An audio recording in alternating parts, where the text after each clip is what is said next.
Good morning, everyone. I'd like to welcome and introduce our presenter, NVK, and their partner, Katie, who also works with Tori at what school? Asbury Elementary. Yeah. NV is on the board of Love Boldly, which is a faith-based nonprofit that works to create more opportunities for LGBTQIA people to flourish in Christianity. NV is also a photographer, a digital artist, an educator, and a writer. They are the author of the Queer Allies Bible, which they brought, that you can purchase today for $20. And it's a wonderful guide to being an empowering and LGBTQIA ally. Thank you all so much for being here, and thank you for coming out on a snowy, icy morning. Well, thank you for having me. So, my name is NVK, they, she pronouns, and yes, I am from Love Boldly. We are a nonprofit based here in Ohio that seeks to create an environment within churches all throughout the state that are not just welcoming for the LGBTQIA plus community, but are affirming. And we come in and teach about what that actually means. Because there are a lot of churches out there that will say, yes, we welcome everyone. Doesn't matter who you are, we welcome. But is that welcome actually enough? Is that actually a true welcome, or is it just, we'll tolerate you as you come in the door? We might put on our pleasant Sunday, hi, how are you? Good. But are you actually doing the steps that are needed to be affirming to the community, to actually keep these people feeling like they're part of your family? So that's kind of what we're going to be talking about today. It's unlocking the secrets of queer allyship. There's a lot of information and not a lot of time, and I am typically one that likes to talk. So I'm going to be kind of blowing through information quickly. If you have questions, feel free to raise your hand and I will answer them as best I can, but then I will give you plenty of time at the end to ask any question that you have. And I do want to reiterate that this is a safe place. I am not a person who is going to judge you. So if you have any type of question about the LGBTQIA+ community, please feel free to ask. It can be as simple as, what is gay? Or it can be super complex and thought-provoking. The only question I will say is, do not ask me what is in my pants. That is the only thing that I always tell you. That's the only question that's off limits. So let's get started here. Drawing on the examples. Morning, Tori. It's not me, though. I think it's the I computer. got it. I will now silence my notifications. It was the computer. Drawing on the examples of Jesus in the Gospels, I will demonstrate how heterosexual and cisgender allies of the LGBTQIA+ community can show up for and effectively use their privilege to support queer people. This is actually the first line from my book, the Queer Allies Bible, and it's one of the ones that I wrote, probably one of the first things I actually wrote for this book. We need not forget the liberation from suffrage that has come before us, nor dismiss the actions and progress today in order to empower the ability for change that has yet to come. This is a powerful statement for me, and this idea that we have to remember our roots. We have to remember exactly how far we've come, what we've had to overcome so far, and not just to rest on our laurels, but to use the adversities that our ancestors have had to overcome in order to empower us to continue to fight for change. And especially that change that we still have not known that needs to happen yet. Who knows in 20 years what we're going to be fighting for, what we're going to be advocating for. But we need to have that mindset set already of, I'm going to advocate for this change, for this love for all people. And I'm going to follow that same steps that Jesus taught. You know, I always joke around very much that if Jesus were to come back today, he'd be hanging out at the drag club with me and my siblings.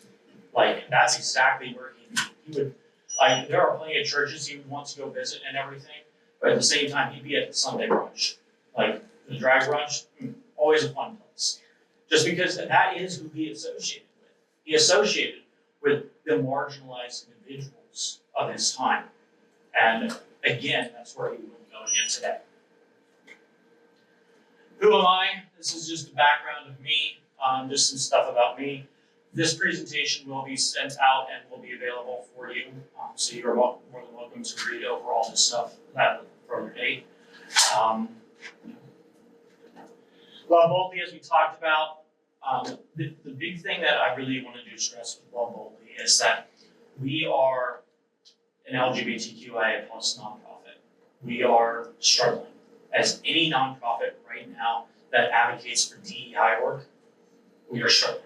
Our grants are not going through. We are seeing donations drop off immensely.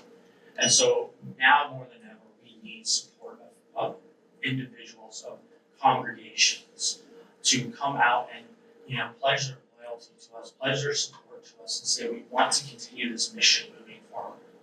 We're mostly volunteer run. We have one employee, Reverend Dr. Benjamin Hughes, who was our full-time executive director and now has gone down to our part-time executive director because we just are not getting the money we need.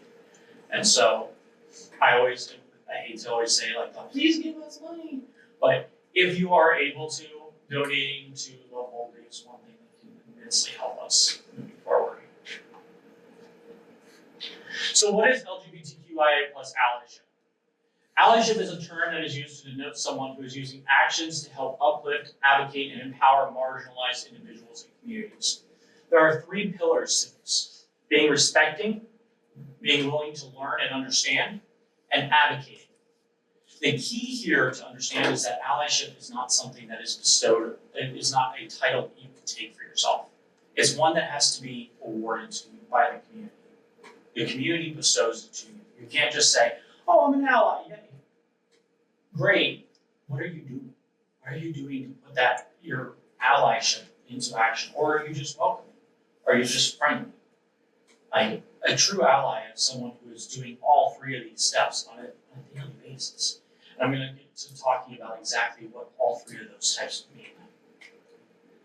So I don't really feel like I need to talk about this too much, what the need for allyship is. We see it every single day. Whether you're watching the news, whether you're on social media, you see the attacks that are against the queer community on a daily basis.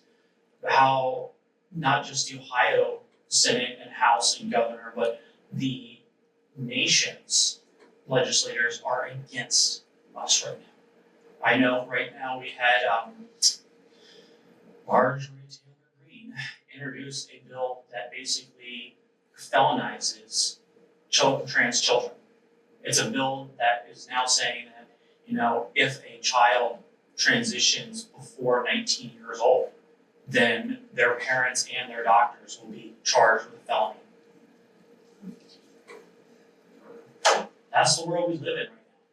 These type of people are attacking us. They're attacking us for no good reason. Nancy Mace yesterday just went on some big old tirade in the middle of the airport about how trans people are the ones who are making, airport transportation horrible. Trust me, it makes no sense, but there are plenty of people that believe it. There are plenty of people that will stop and say, oh, well, yeah, we need to ban these trans people. And it's because it's easy. Trans people, we make up 1% of the US population. However, the last few years, we have been gaining visibility. We have been really getting strides, so more people are recognizing this. Remember, I've seen TikToks of people asking people, how large do you think the trans community is in the United States? And people are saying, 40%. And, it's great that we have this visibility, but at the same time, it's now put a target on the backs. I think of Dylan Mulvaney. If you don't know her, she is a trans actress, got very big a couple years ago for her 100 Days of Girlhood kind of thing, documenting her early life in transition. But she was the one that her face was on Bud Light cans a couple years ago, and then that made the huge controversy where you had people like Kid Rock shooting videos where they were shooting guns at her face through the cans and getting national attention. Nothing ever happening of it. No charges ever filed. Just, hate. And that's the realities that we're in. So we need your support. We need your allyship more than ever. This is not a simple task, nor is it one that you can just, check off your list. It will take dedication and strength. Being an ally means that you are putting aside any preconceived notions of how you believe someone should live and accept people for their beautiful individuality. First off, the first pillar, being respectful. Being a respectful ally first begins with emphasizing with and giving basic compassion to individuals within the queer community. Basically following the golden rule, treat others the same way you want to be treated. This idea that, I always tell people you don't necessarily have to agree with someone to be respectful, to be an ally. Very much, me personally, my religious beliefs kind of are in the Christian and Jewish and a little bit of Buddhist, like I'm a little bit mixed, everything on my own denomination of religion. But with that said, I don't necessarily agree with the Hindu practices, the beliefs that they have in their religion, but I respect them. I accept that is what they believe, and I will give them, those people who have that faith, every ability to showcase their faith, to honor their faith, to practice their faith. That is what being an ally really means. You don't have to agree. That's a big thing that we always have to say. And some people in my community would be like, no, you have to agree. No, we don't have to agree. We have to respect each other. That's the big difference. So, first off, queer individuals do not have a certain look or appearance. You cannot tell someone's gender or sexual identity from their appearance. You can't just necessarily look at me and say, okay, I know exactly what your gender is and what your sexual preferences are. For all everybody knows, I could be pansexual. Who knows? It's not based upon how I dress. It's not based upon how I look.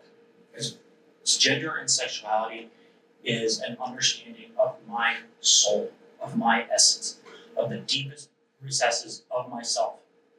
Who am I? And how I project that to the world.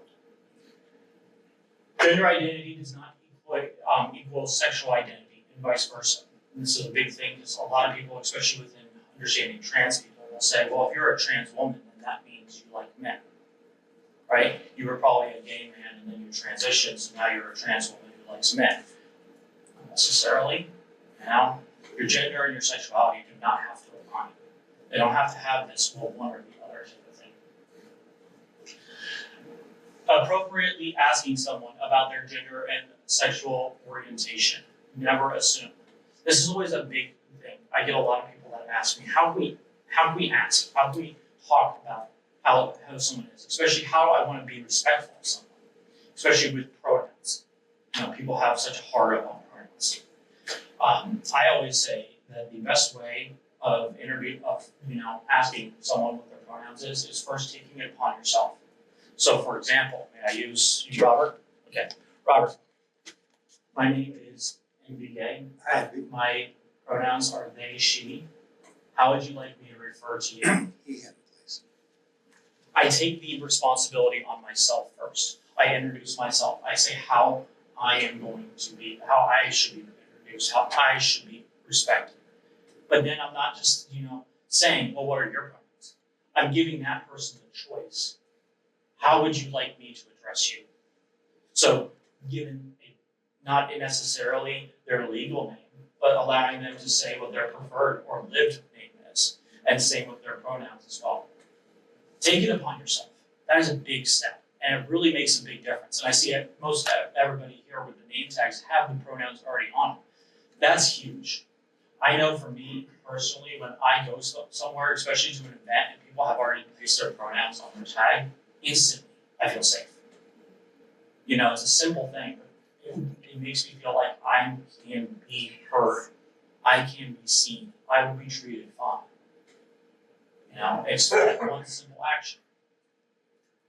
So that's a great way. Now, with gender and sexuality, the typical thing is just don't ask.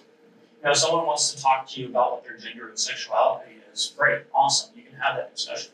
But you should never just go up and be like, so, what gender are you?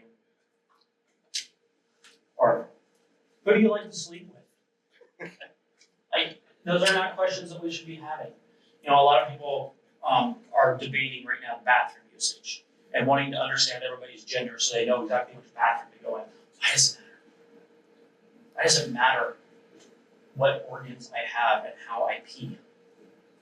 You know, we're just going to the bathroom. We're not having a conversation in there. I know me personally, I don't want to talk to anybody when I'm in the bathroom. I don't know about you. A lot of people, what they are doing now they're constructing unisex bathrooms with floor to ceiling stalls and an open doorway. So to walk into the bathroom to see the sinks, it's all open. And the stalls are all just floor to ceiling. There's no urinals. It's just toilets and all that. And those are the greatest things in the world. You feel 100% safe. You can shut that door. Nobody's sliding in underneath. Nobody's looking over top. You're just there. And you know, it's great to say that. And I know it's not something we can usually, remodel every single bathroom out there to be like that. But it is one of those things that's to keep in mind that, nobody's really going into the bathroom to peep on you, to look at you. They're going for one purpose and one purpose only, to take care of themselves. Other things with this, respect how a queer person describes their identity. Understand that there is no right or wrong way to transition. Avoid backhanded compliments and tips that you may perceive to be helpful. So for instance, something like, if you wear your hair just this way, it would help you look so much more feminine.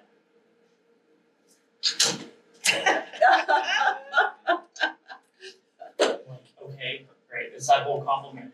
You should smile more because you're just so pretty with a smile. Challenge anti-LGBTQIA+ remarks and jokes in all spaces, public and private. Support an inclusive queer culture, and listen and learn from queer individuals. That's probably one of the biggest aspects. It's always important to learn from people within the community, people who have that true understanding, that true expertise, because they have that lived experience, like myself. Second, learning and understanding. In order to be an ally of the queer community, you need to educate yourself in the experiences and issues facing the community. It is not the responsibility of queer individuals to educate you. Now, I'm a teacher. I've been a teacher my entire professional life. So very much I am someone that I always tell people, you can stop me and admire and ask me questions, and I'm going to. And people have stopped me in the parking lot of Meyer and asked me questions about gender and sexuality, and I'm all for it. But just because I am does not mean every single queer person out there wants to. In fact, most of them do not. The key here is that you need to go out and educate yourself. Learning from resources like my book. Listening to podcasts and talks from various queer icons and figures and people and educators. There are thousands of people out there that are doing the work. You can always educate yourself more. And I know for me personally, the job is not done. I am still educating myself within the queer community. There are still so many things that I have to understand.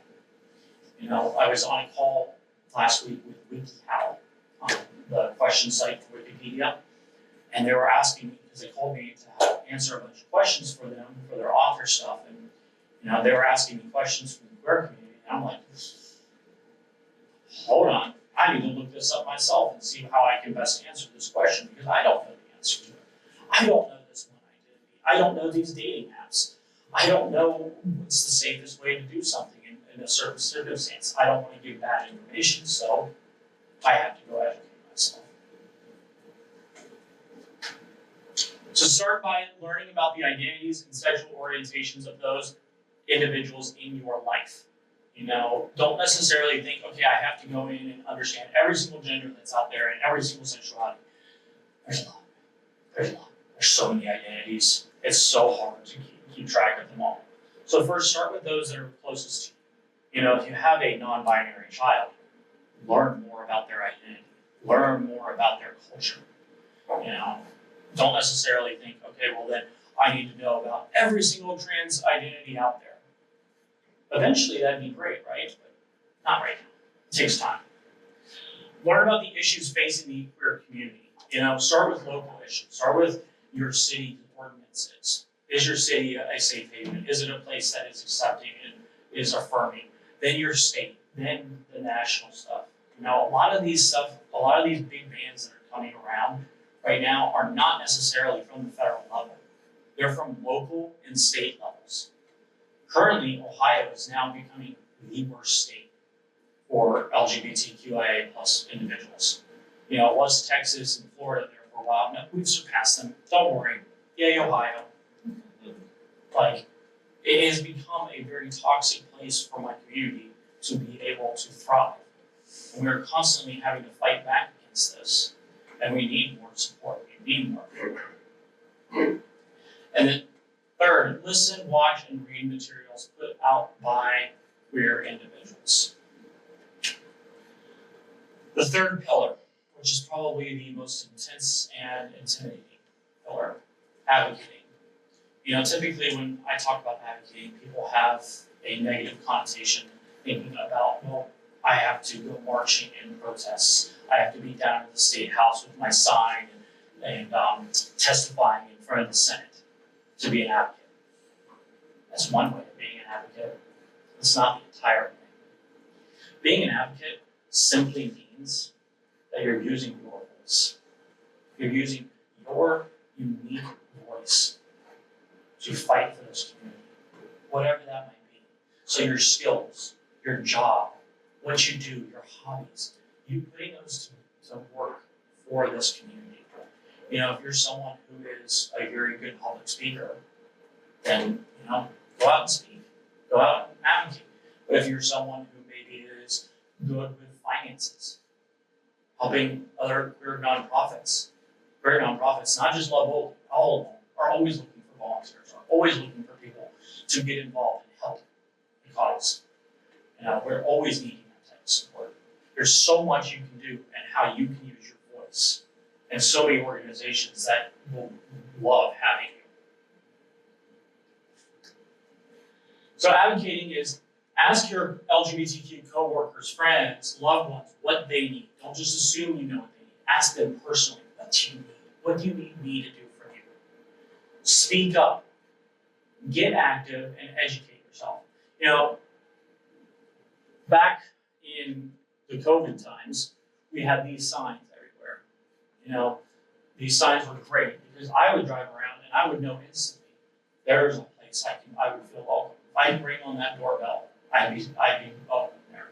I'd feel safe there. While I may never ring on that doorbell, it's great to see.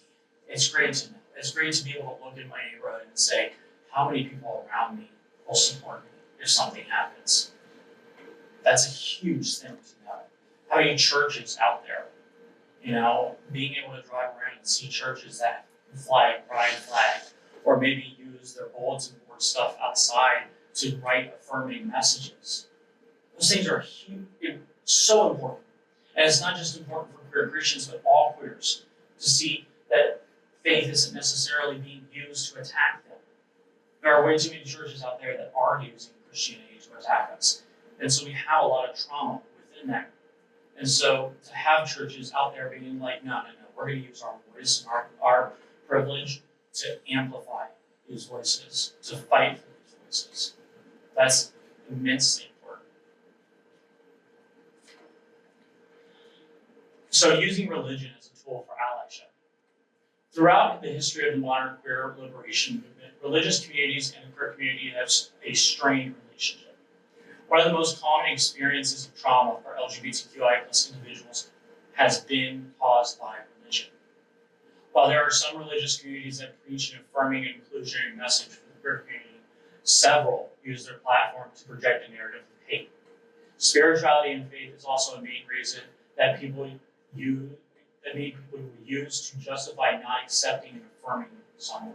How many times you hear, well, I can't accept you because I'm Christian. How there's every March, the Columbus Blue Jackets does a Hockey is for Everyone, a Pride Night. And it's usually really wonderful, right? Except the players, there's very few that will actually buy into it. And there's one in particular, Ivan Provorov, a defenseman, who adamantly projects it. And every time he gets up to the podium, he says, well, my spirituality says that queer people are wrong. So now every time I'm at Louis, I just gave him his name, so now I do. But, people are using faith as a way of saying this, as a way of justifying a way of being hateful. And it's so far removed from what the true message of Christ is. Because Christ never once said, well, you need to hate someone because they're different from you. Pretty sure he said the exact opposite multiple times. Nearly half of LGBTQIA plus Americans are religious, according to the UCLA's Williams Institute. And the majority of people in faith, LGBTQ and non, are support protections and against discrimination for queer people. Myths that all people of faith oppose queer people and equality are fueled by just horrible opposition. Most churches are out there saying we support. Most churches are out there saying we are welcoming. But there's just not enough that are actually being affirming, are standing up and saying, yes, we will fight for these people. Envy, can I ask? Yes. On that stat you just cited, my data might be old, but I know it wasn't that long ago that nearly half is higher than the national average, which is sad and shocking and ironic that this group of people who have a higher level of faith and spirituality than the average person in the U.S. have been treated so poorly by very institutions that proclaim this faith. Yeah, most of so a lot of what this can be triggered back to comes back, if you've seen, I'm just going to add a little bit. There's a wonderful documentary called 1946, The Mistranslation of the Bible. So in 1946, a group of Christian leaders convened at Yale University to create a new translation of the Bible. And as they did this, they came upon passages in the ancient Greek and Hebrew that they didn't necessarily have words for. They had this idea that, right, believe it or not, it basically came down to this idea of, the Leviticus passage of, one should not sleep with another man, right? It doesn't actually say it that way. It's actually very familiar with something in the Quran, actually, that says that if someone were to sleep with another man, they are deemed unclean until they wash themselves in the river. And that passage has been mistranslated to be, well, you have to wash yourself in the faith and purify yourself and clean yourself, when in reality, what most theologians will say is that no, it actually was translated to be, no, go clean yourself. You just had sex with a man. We all know how that works. Go clean yourself, and then you're good again in the river. That's all it really meant. But it's been so far mistranslated, so far taken out of context. So at this conference, what they ended up doing is they actually put the word homosexual into the Bible. This was the first recorded instance where this happened. Never before, if you get a Bible from like Civil War era, homosexuality is not in it. Homosexual, gay, any of that, not in it. That word does not exist. This was the first time they put it in. And after the conference, they got letters from gay clergymen that were like, no, you don't realize what you just did here. This is horrible. We need to reverse this. And they decided that they were going to at the next conference, 7 years later. By that point, the Living Bible came out. The one that Billy Graham took around to everywhere and threw out and gave away for free and said, this is the Bible, this is the Word, and projected this narrative of homosexual hate. And that's where this began. And since that period, it has been spread around in this idea of the low educated, the less educated masses. No, the Living Bible is not an academic source. The Living Bible has taken snippets of the Bible. It does not contain every verse. It does not contain everything. It's just The snippets that they wanted to take out, they took out, and they spread it around like wildfire. And it took off. And so now you have all these translations out there that have homosexuality in, stemming from this mistake. If you want a Bible that is actually the most academic, it is the New Standard Revised Updated Edition. That's what we use here. Yes, it's a mouthful. But it has been deemed to be the most academic, the most well-researched, the one that went back to the ancient Hebrew scripts and is really translated correctly. That is probably the closest. But the big thing to understand here, and people get so upset when I say this, the Bible's a book. And it was written by men. It was not written by God. The Creator did not, open up the skies and drop a book into the hands of people and said, here you go, here's my law. No. It was translated from men and retranslated into various languages by men. And men with agendas, men with their own beliefs, their own thoughts. It's not the true living word of our Creator. It never has been.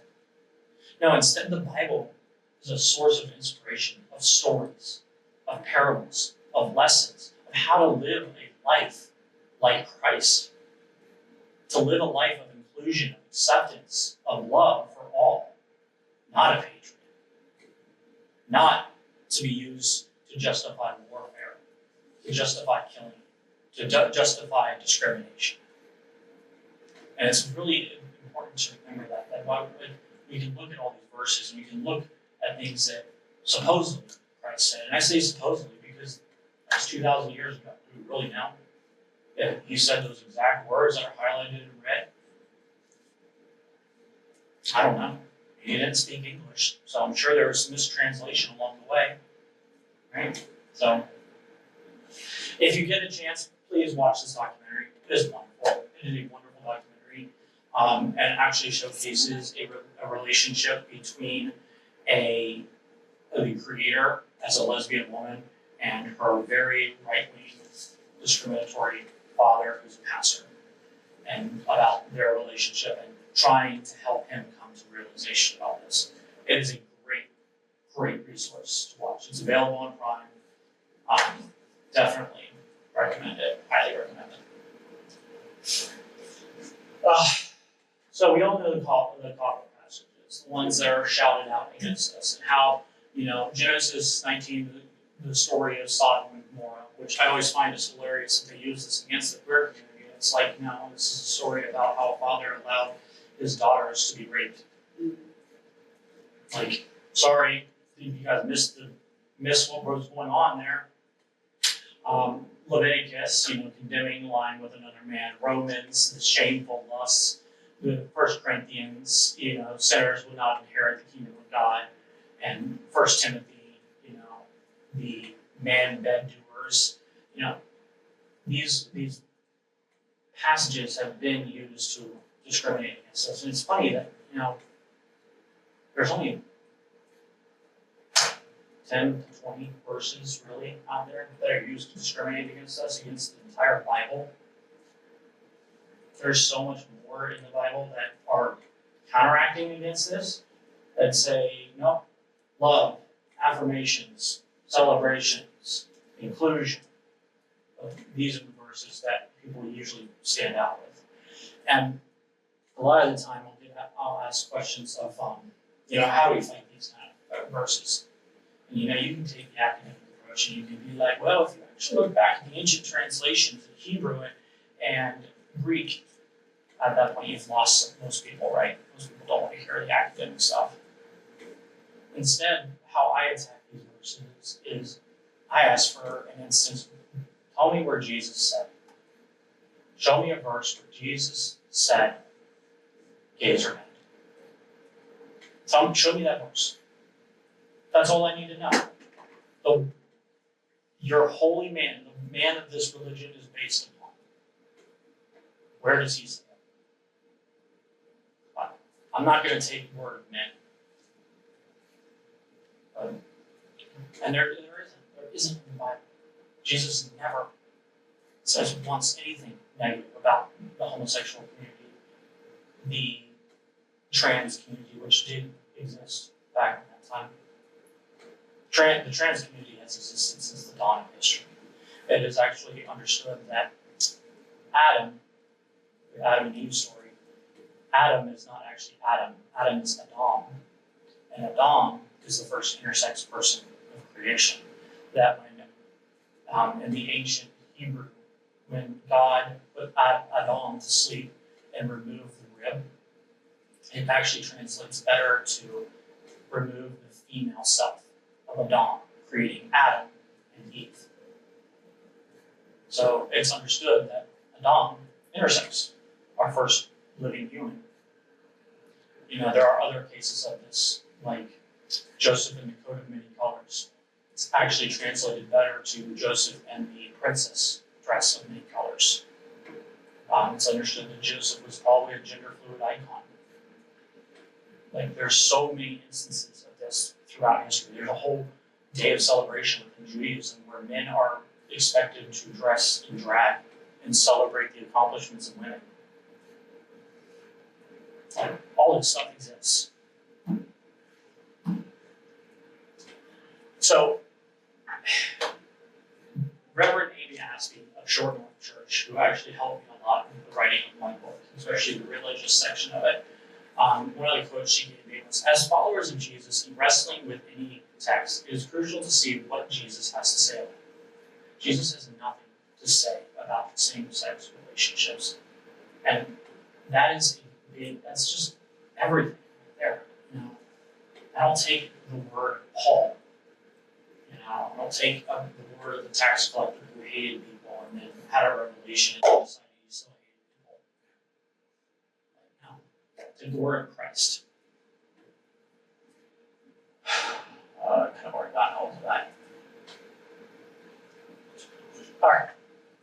So as I end up, the keys here for your church, what I would ask is that you all take an introspective look into yourselves and say, are we doing what is needed to be done to reject the culture of inclusion and affirmations to the queer community? Are we doing what is enough that when a queer person or a family comes walking through that door, they feel like they are part of our community? And it's not necessarily going out of your way to put on a show. Actually, if they did, that's the opposite of what I would want you to do. The last thing I would want is for a queer person to walk into this church on Sunday morning and, you know, be greeted and be hugged and be like, "Oh my God, queer person, yay!" No, instead, what I look for is everyone treated the same? Are all pathways open? You know, can everyone be married at the altar? Can everyone share in the experience of this church? If anyone is called to leadership, they have the ability to do so. Is everyone able to access facilities freely and openly? That's what I look for. And that's what I challenge you to look for in your congregation. Is, are you doing that? Are you being open? Are you being loving? Are you projecting the true message of Christ to all individuals? Because as I showed in that step, there are so many of us who have faith still. You know, I get asked all the time, how can you be trans Christian? And I'm like, it's easy. Because I understand my faith at a deep level. I understand that I was created this way. I was created to find myself. I have that ability, and I can have done the research to know that the people who are using religion to persecute us are not actually spouting true faith. But not everyone is. There are so many people that are struggling with that. And so putting that message out there and saying that you are loving, you are accepting, and you're not going to bombard someone with the faith. You know, when I first came back to Christianity, because I did lose my faith after I transitioned, I lost it for a while. When I came back to it, I was with Pastor Marcus over at North Broadway United Methodist. He has since retired. But one of the best things he did for me was after I went to a service of his and walked out and made a huge scene because I was extra that day. He came to me in the cafe afterwards and he sat down and he's like, hey, I saw you left. What's going on? Is there something? Did I say something? And I talked and I basically blasted him with all the things why religion is so bad, why, how can you have this faith and so many use it as a weapon? He listened to me. And when he spoke, he never once cited a Bible verse. He never once said, God says this, or Jesus says that. He spoke to me about his understanding of faith, why he found faith, what he sees in this, what purpose he finds in spreading the word. And it was very moving to me to be like, the first time a pastor has never spoke to me and used a Bible verse. Never once said, well, the Bible says this. I don't care what the Bible says. It spoke to me like a real human. It spoke to me like a friend. Someone who just needed a little support. It helped bring me back to faith. And it was a very strong, powerful part of my life that I draw on a lot. So I would, advise that of you as well. When you're talking to these people, don't blast them with scripture. Don't blast them with, well, God says this, or I feel the Holy Spirit. Because in my belief, how do we know what the one true religion is? How do we know what the one true spirituality is? It really is what's best for that person. What's best for their faith. Buddha once has a very important lesson that states that there are over 40,000 unique paths to enlightenment. No one is more valid than the next. And it's important to understand that there are so many different ways that we can walk this life. Just because you have your understanding of faith does not mean that somebody else's is wrong or that yours is wrong. It means that this is who you are. You've understood it at a deep personal level. You have this connection. That's what you believe. That's how you understand it. That's how you see yourself in this world. That's great. It doesn't mean that somebody else's is wrong. And that's a massively important thing to lead with. So, my book, The Queer Allies Bible, is available for purchase today. It's $20, cash, card, whatever. Usually great hugs. But it can also be purchased at any local bookstore. It can be purchased online. There's places all over. But with this book, I always tell people that it's a great resource for helping you start the journey. It's not the final stop. It's one that you start and continue on. And it's not a book that you necessarily read and put on your shelf and then collect notes. It's a book you read, you highlight, you write your thoughts in, and then you pass it on. You pass it on to the next person. I will also say it is not a beach read. I had someone try to tell me that they were going to read it while on vacation, and I told them, no, please don't take another book. This is not a book that is going to be one that you're going to be able to read in a weekend. It's going to be a book that takes you a while to read. You're going to read it chapter by chapter, and you're going to think, you're going to question what you're doing. And it's going to be hard, but it's worth it. And coming from my wife, who's currently trying to read it for the audiobook. How long have we been working on that? Oh, it's been a hot minute. Yeah. So it takes time, and it's not the easiest thing in the world to read, and I understand that. My next book will be much easier to read, I promise. But it's important to read. So I'll leave you with this. One of my great friends, Teddy Morin, they are a Two-Spirit elder of the Navajo and Apache tribes. Always remember, we are the new ancestors, so act accordingly. Questions? Yes? You mentioned how Ohio is becoming less and less friendly to the queer community. Yes. And perhaps leading the nation now in going in the wrong direction. As ally, an observer. I've certainly seen the attacks both in our state and nationally against the trans community in particular, intersex, anything that is blurring the binary, the attack is directed, obvious, and overt.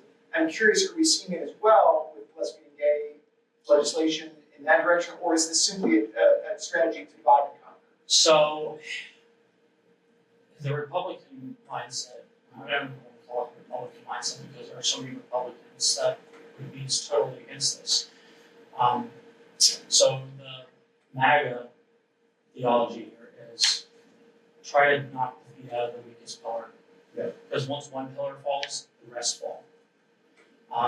There have been attacks against sexuality. For instance, the Stonewall National Monument in DC, they first changed it to the LGBT memorial, and now it's LG. They removed the B as well.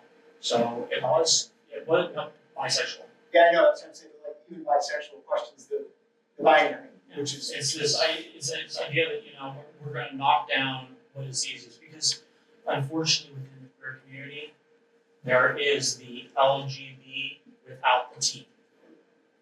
There is this movement led by people like J.K. Rowling that are looking to be exclusionary of the trans community, saying that the trans community is making it harder.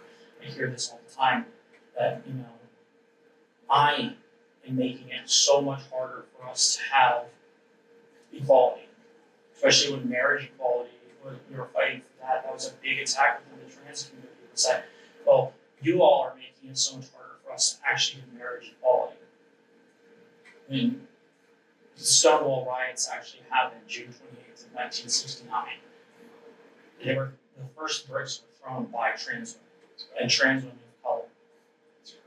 Our patron saint, Marsha P. Johnson,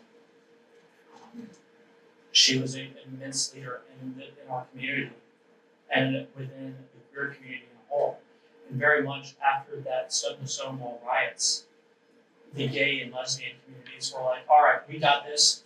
You trans people, hold back, we'll come back for you. But never did. And so right now, the main attacks are against the trans community. But it won't stop there. It never will stop there. It will just keep going, and it will just keep getting worse. Yes? There are two Ohio's. There are the 7 counties, and there are the 81 counties. Franklin County is one of the 7, Yes. and it's totally one party. There's no Republican presence at all in Franklin County politics. There's a state legislature that's entirely the other way, it's a supermajority. And that's where you're seeing some of the Yeah, no, you're absolutely opposition right. stuff. I've heard that Franklin County itself is very accepting. Yes, I always tell people from all over the world that if you can come to Columbus, it's one of the greatest places in the world for queers. Because, the greatest thing about Columbus, and I've been to tons of big cities around, every big city has a neighborhood, has a queer neighborhood. Columbus doesn't. There's not one queer neighborhood. The city's queer. You go everywhere. There's gay bars everywhere. There's every coffee shops have pride flags everywhere. Basically, as long as you stay within the 270 bubble, they're pretty much good. And there are parts like Westerville has become quite a queer hub lately. Delaware has become Lesbianville out of nowhere, which I love. But and it's awesome to see that. And you got places like Cleveland that are also wonderful. Now Cleveland's different than Columbus because Cleveland is very much Lakewood is the neighborhood on the west side. Cincinnati has come a long way. Dayton has come a long way. Athens is quite a wonderful place. Like, these main cities are wonderful. But yes, you're absolutely right. Besides the cities, it's terrible. It's really bad. We live out near Pataskala, and luckily we're right there on the border. And so where we are, we're safe. But I go into Pataskala, and it's bad.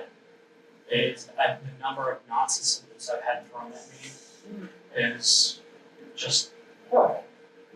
Here in Ohio. But yeah, like very much I tell people, Columbus is big. And every queer person that comes to visit walks away like, this is an incredible city. This is so cool.